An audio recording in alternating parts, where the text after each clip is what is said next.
utilizamos en nuestras escuelas. El origen de uno es de ahí.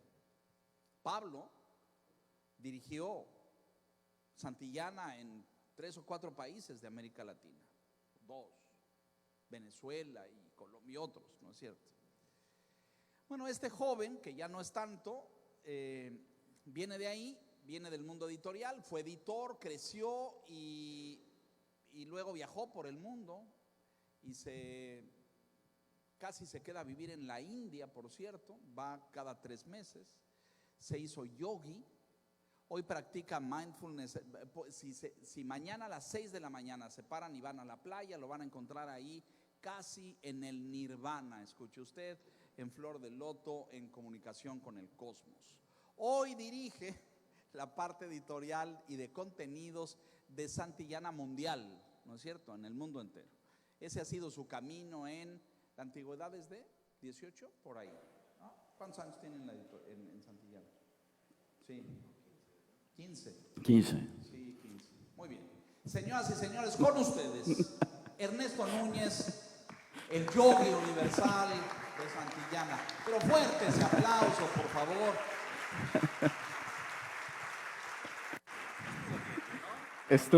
Estuvo bonito, Leo. Muchas gracias. Tantas cosas que he dicho. Créanle la mitad a Leo. Pero gracias por le tengo que agradecer por esa presentación. El sonido ahí está alto, ¿está bien? Ustedes no saben, pero hubo un congreso en el que me presentó como Tommy Jerry. Yo era Jerry, porque estaba acompañado de un colega muy alto. Yo creo que está pagando todavía la culpa de esa presentación y por eso hace toda esta presentación de mí. Bueno, yo soy Ernesto Núñez, soy mexicano y qué honor estar aquí otra vez con ustedes. Vamos a hablar de algo que cierra la pinza. Tuvimos ya problematización sobre la plenitud. Tuvimos varias quizá reflexiones incómodas que van mucho sobre la persona, sobre nuestra labor como docentes, como directivos. Tuvimos una apuesta extraordinaria sobre inteligencia artificial. Acabamos de tener un enfrentamiento así de cara a cara con qué significa la pedagogía crítica. Pablo nos acaba de problematizar con lo líquido. Y yo quiero hablar de un tema que tiene que ver con cómo cerramos la pinza de esta historia, que son los datos. Ahora, para hablar de los datos, necesariamente tengo que ir hacia acá. No hay un foro de educación en el mundo en este momento donde no se toque inteligencia artificial. Es casi una obligación. Pero para mí, ante esta ola de inteligencia artificial, todo parece indicar que nunca fue tan fácil ser estudiante, ¿no? Cristóbal nos presentó incluso cómo borrar las huellas para que nadie se dé cuenta que hice con inteligencia artificial cualquier tarea. También parece ser que nunca fue tan fácil ser profesor. Y también vimos planeaciones, evaluaciones, hasta los chistes. Parece que nunca fue tan fácil ser director. No lo vimos, pero pudimos haber visto un montón de herramientas que tienen que ver con recolección de datos, con procesos de formación, ¿no? Hay un montón de herramientas. Y también parece que nunca fue tan fácil ser un profesional. O sea, si uno se para ante cualquier profesión en cualquier industria, hoy con estos copilotos de inteligencia artificial todo parece más fácil. Ahora, para mí, nunca fue tan difícil ser humano. Y esta es una de mis reflexiones drivers del trabajo que hemos desarrollado con los equipos con los que trabajo desde hace un tiempo. Parece ser que ante todo esto, nunca fue tan difícil ser humano. Ahora, esta es una advertencia, no es un recetario sobre la inteligencia artificial, cómo usarla, cómo darle la vuelta, no, y además, después de la exposición de Cristóbal, extraordinaria esta compilación, curaduría, estrategias de inteligencia artificial, creo que con eso tenemos una gran puerta abierta. Aunque sí vamos a hablar de inteligencia artificial quizá al final. Para mí hay un concepto que me encanta y trabajo mucho con los equipos de los diferentes países que dirijo, que es hackear. ¿Qué significa hackear? Significa conocer algo desde adentro, tan adentro que lo puedes cambiar. Los cambios más importantes son los cambios culturales, no los estéticos. Los cambios culturales implican pues, conocer la cosa desde adentro y cambiarla desde ahí, desde adentro. Ahora, para hackear la educación y el futuro, hay que trabajar con algo que se llama curva, trabajar con la curva de futuro, que es, yo quiero llegar acá y nos problematizaba una colega justo antes de salir de la comida. ¿Cómo hago para saber cuál va a ser el problema dentro de 15 años? ¿Cómo lo hago para saber ahorita para tomar decisiones de esos 15 años? Es un problema legítimo. Ahora, a mí me gusta la deconstrucción de los problemas, porque hay un libro que me problematizó, hace un tiempo me problematizó mucho y es una idea sobre la que he estado trabajando, que es cómo sembrar mentalidad de bellotas o de tamarindos. ¿Qué es eso? Hay un dicho que dice, quien siembra tamarindos no cosecha tamarindos. Porque el tamarindo tarda tanto, 80 años en dar su primer fruto, que quien siembra tamarindos no va a cosechar esos tamarindos. Y lo mismo sucede con la bellota. En este mundo de la notificación que se roba nuestra atención, así, en la que además tenemos que dar resultados bimestrales o trimestrales o resultados anuales, ¿qué tanto cultivamos la mentalidad de bellota? ¿Y esto hacia dónde nos lleva? ¿Qué tan buenos antepasados estamos siendo? Es decir, ¿qué tan buenos antepasados vamos a ser para los nietos de nuestros nietos? Y esto es trabajar con la curva de futuro. ¿Cuántas bellotas vamos a sembrar? No importa, o cuántos tamarindos vamos a sembrar, no importa que no los vayamos a cosechar. ¿Qué tenemos que hacer ahorita para trabajar con esa curva de futuro? Y lo que hemos estado trabajando en los últimos meses son 5 perspectivas. No voy a hablar de las 5 por términos de tiempo. Me voy a concentrar solo a partir de aquí, de nuevos paradigmas, pero les doy alguna idea sobre estos ejes, paradigmas de trabajo. Primero es la teoría del currículo, y el currículo salió desde ayer. La teoría del currículo dice que el currículo, eso que nos preocupamos por cubrir, sea un reflejo de nuestros dolores sociales. Es decir, educamos para construir una sociedad. Si nosotros ponemos el freno de mano y volteamos a ver el currículo bajo ese filtro, ¿qué tanto encontramos? ¿Qué tanto encontramos de los dolores sociales con los que vivimos cada día? Racismo, clasismo, xenofobia. ¿Cuánto de eso del currículum está enfocado a los dolores sociales que tenemos en Colombia, o en México, o en Brasil? Y eso es parte de la teoría del currículum, es toda una reflexión que trabajamos dentro del equipo de productos de Santillana. La segunda es la semántica. Necesitamos nuevas palabras. Dice Wittgenstein, filósofo alemán, que los límites del lenguaje son los límites de mi mundo. Y cuanto más amplio es mi lenguaje, más amplio es nuestro mundo. Hoy yo que vivo en Brasil y que estoy aprendiendo portugués, tengo una palabra que me encanta, que es saudade. Saudade, que es una especie de nostalgia placentera, es sentir nostalgia pero no sentirte triste por eso, tener saudades de você, ¿no? Y ese lenguaje, que es el portugués, está ampliando mi perspectiva del mundo. Pero las matemáticas son un lenguaje, el arte es un lenguaje, el baile es un lenguaje. Cuanto más amplio sea mi lenguaje, más amplio es mi mundo. Ahora, Si esa idea nos la llevamos a la escuela, ¿cuán amplio es nuestro lenguaje para la era en la que vivimos? Porque seguimos hablando de evaluaciones estandarizadas y de secuencias didácticas y de franjas y de grados escolares. ¿Cuántas de esas palabras hemos cambiado para ampliar nuestro mundo educativo? Y ahí, por ejemplo, nosotros, incluso en lo líquido, tenemos algunas propuestas. Dejar de hablar de grados y hablar de franjas de edad. Dejar de construir, de descomponer nuestras palabras y encontrar nuevas que amplíen nuestro mundo. Ahora vamos a hablar de los nuevos paradigmas. Eso fue unas breves pinceladas de qué trabajamos cuando hablamos de currículo y hablamos de semántica. Pero hablemos de nuevos paradigmas. Durante muchos años, siglos, solo tuvimos la pedagogía. Eso fue nuestra herramienta más grande para nuestro trabajo, ¿no?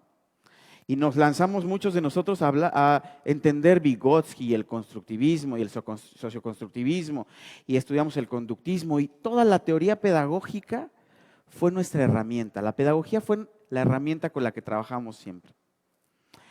Hace unas décadas, pocas, llegó la neurociencia. Y junto con la neurociencia llegó la neuroeducación. Y nos dijo cómo funciona esto cuando aprendemos. Y además ahora tenemos la neurodidáctica, que es cómo funciona esto cuando aprendemos en el salón de clases o en ciertos escenarios escolares. Uno de los grandes paradigmas, y en eso se centra esta reflexión, son los datos. Porque los datos nos acercan a la cientificidad, nos dan cierta cientificidad. Todos nosotros como docentes tenemos intuiciones, ¿no? Intuyes que algo está pasando.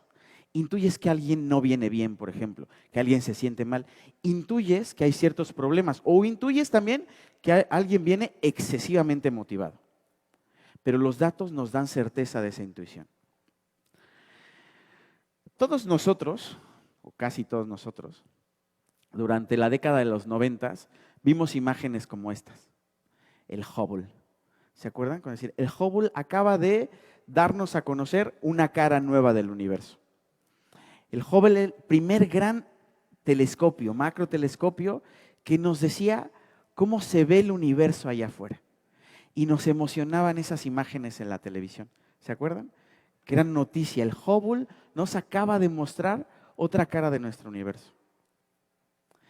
El Hubble es un telescopio que recababa datos con mucho ruido atmosférico. Hace 3 años se puso en órbita el James Webb, que es 1000 veces más potente y reduce todo el ruido atmosférico.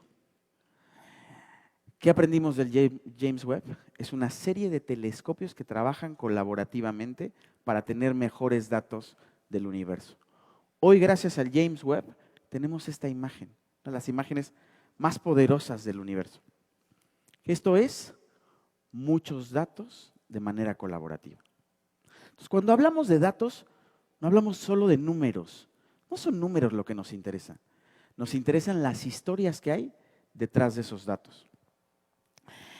¿Y esto a dónde nos lleva?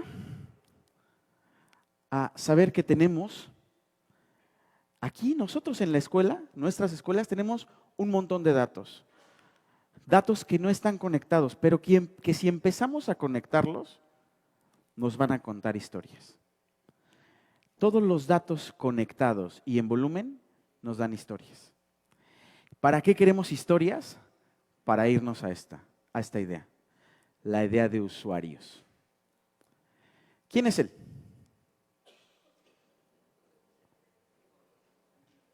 ¿Quién? Ludwig. ¿Qué sabemos de él? ¿Qué sabemos de Beethoven? Quiero escuchar algunas grandes ideas. Sordo, ¿qué más? Músico. ¿Qué más sabemos de Beethoven? Genial. ¿Por acá? Compositor. Único. Bien. Ahora, ¿cómo se vería Beethoven en esta época? ¿Cómo sería Beethoven en esta época? Obviamente es una imagen con inteligencia artificial. Había que subirse a hacer una imagen con la inteligencia artificial. Así se vería Beethoven en sus redes. Ahora, ¿cómo sería Beethoven en esta época? Beethoven tendría esto. ¿Quién de ustedes tiene Netflix? Levante la mano. ¿Quién de ustedes tiene Spotify? ¿Quién de ustedes usa Waze? ¿Quién de ustedes tiene Google? ¿Alguna herramienta de Google? ¿Quién de ustedes compra en Amazon? ¿Quién lo hizo en la última semana? Ah, muy bien. Y en el último mes y se suben las manos, ¿no? Todos nosotros tenemos todas estas herramientas. Y seguramente si Beethoven viviera en esta época, tendría también esas herramientas. Tendría un smartphone y tendría por lo menos 4 de estas 5. ¿Por qué nos interesa este hecho imaginario? Porque si Beethoven viviera y tuviera todas estas aplicaciones, sabríamos esto. Veríamos el tipo de series que le gustan. Y lo que sabemos es que estaba obsesionado con Mozart. De hecho, Haydn, maestro de Mozart, fue también maestro de Beethoven. Y Beethoven estaba obsesionado con Mozart. Y entonces sabríamos que vio a Amadeus. También sabríamos que le gustan las series de juicios por un juicio que pasó con su sobrino, etc. Sabríamos, además, qué música escucha, ¿no? De acuerdo con sus intereses. A mí, por ejemplo, Spotify el otro día me sugirió la lista Señora que barre los domingos, que limpia los domingos. Y me gustó. ¿Por qué? Porque detrás de los algoritmos hay una serie de informaciones que nos dice qué nos gusta, qué nos interesa, qué nos mueve. Sabríamos de Beethoven a dónde va, de dónde sale, a dónde va y a qué hora. Y esto se llama inteligencia de colmena. ¿Por qué nosotros le damos a Waze nuestros datos? A veces absolutamente confidenciales. ¿De dónde salimos? ¿A dónde vamos? ¿A qué hora? Porque en la inteligencia de colmena tú le das tus datos para que en devolución te diga cómo llegar, generalmente cómo llegar mejor y más rápido. Sabríamos que Beethoven se la pasaba de un lado a otro. Sabríamos, según sus compras en Amazon, que compraba muchas vajillas, porque Beethoven, uno de los datos que sabemos sobre su biografía, es que dejaba los platos sucios. No le gustaba lavarlos y usaba otros. Y se amontonaba. Entonces prefería comprar vajillas, dato muy raro, pero además porque también las rompía cada que tenía algún momento de enojo, rompía platos. Entonces, en Amazon sabríamos que Beethoven compra vajillas. Y sabríamos cuáles son sus búsquedas en Google. Uno de los datos más raros es que se bañaba, pero se ponía la ropa sucia. Entonces sabríamos que busca, las mujeres no me quieren porque huelo mal. Tutorial para tocar como Mozart, obsesionado. Este es un poco humor negro, ¿no? Buenas frases para antes de morir. Esta la tenemos todo. Este es un chiste muy mexicano. ¿Cuánto tengo en mi Afore? Es un chiste muy mexicano que tiene que ver con el retiro. ¿Qué pasa si metes la cabeza en una tina con agua? Otro de los hechos es que Beethoven metía la cabeza con agua para prepararse, para calmarse, etc. Ahora, problemas con su sobrino, etc. ¿Por qué nos interesan los usuarios y los datos? Porque eso nos permite estar cerca de nuestros usuarios. Los datos nos permiten entender quiénes son esas personas que vienen a nuestros colegios todos los días. Y cuando hablamos de estar cerca, nos referimos a entender a nuestro usuario. Yo me quedé con ganas de hacerle una pregunta y le preguntaba a Andrea si Alejandro, el chef, todavía estaba aquí. Me quedé con ganas de preguntarle cuándo empezó a gustarle la cocina. ¿Por qué? Porque todos nosotros en algún momento de nuestra vida nos dimos cuenta de cierta vocación. Y si escarbamos, preguntamos con nuestros colegas fuera del mundo educativo, como un chef o como una música o como una bióloga, si preguntamos, seguramente en algún momento de los primeros años hay un chispazo que nos dice, aquí hay un llamado. Y eso, los datos nos ayudan a entender mejor a nuestro usuario, entenderlo, acompañarlo. Los datos nos permiten estar cerca y acompañarlo, guiarlo.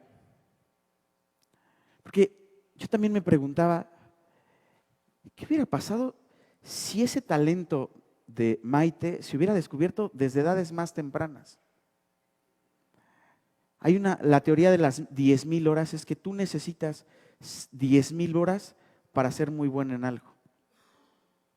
¿Qué pasa si esas 10,000 horas para ser un buen músico o para ser un buen biólogo, un buen ingeniero, un buen arquitecto, un buen danzante, se necesitan 10,000 horas? Un buen profesor. ¿Qué pasaría si nosotros con los datos fuéramos capaces de darnos cuenta y guiar a nuestros estudiantes a sus 10,000 horas de talentos? Estar cerca, además, implica conectarlo consigo mismo y conectarlo con los demás. Los datos nos permiten eso. Los datos nos permiten estar cerca de nuestro usuario.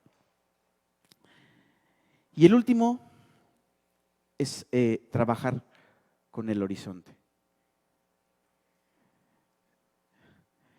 Ante esta ola de IA, a mí me gusta esta pregunta. ¿Estamos buscando recetas o estamos formando humanos? Porque yo siempre que escucho ¿cómo puedo hacer para que mis alumnos no me engañen con IA tal? ¿Qué estamos formando? O ante las negativas del celular y de esta formación digital que tenemos que enfrentar como docentes, de pronto nos encontramos con esto. Solo tomé 2 casos, pero hay un montón de casos en el mundo ya. De hecho, la hija de un colega nos contaba el otro día, mi hija llegó y nos dijo que unos de sus compañeros le habían hecho con inteligencia artificial unas fotos desnuda. Y la niña estaba más preocupada con el papá, para que el papá le creyera que no había sido ella, que no se había tomado las fotos. Entonces, cuando escondemos y nos negamos a esta realidad, suceden estas cosas. Y bueno, suceden otras como lo vimos nos presentó Cristóbal Cobo, imágenes hiperrealistas, ¿no? El País hace 2 semanas sacó un reportaje buenísimo sobre videos hiperrealistas de Biden en la campaña presidencial. Se habían filtrado algunos de los videos que vimos de este Biden confuso, confundido, tal, están hechos con inteligencia artificial. Entonces, ante esta ola de imágenes hiperrealistas, ¿qué estamos haciendo? Buscando recetas de cómo integrarlas al aparato ya pesado o tomar un respiro, detenernos un poco y pensar en el tipo de humanos que estamos formando. Ahora, en este horizonte, sí tengo solo 2 recomendaciones. Este artículo que se puede descargar en línea, búsquenlo, tómenle foto, búsquenlo, porque es un monográfico, es un dossier sobre inteligencia artificial con mucho provecho que sacó la revista Times. Y Kai-Fu Lee, recomendación de Manu, sobre inteligencia artificial al 2041, como uno de esos horizontes, ¿no? ¿Qué va a llegar? ¿Qué va a pasar?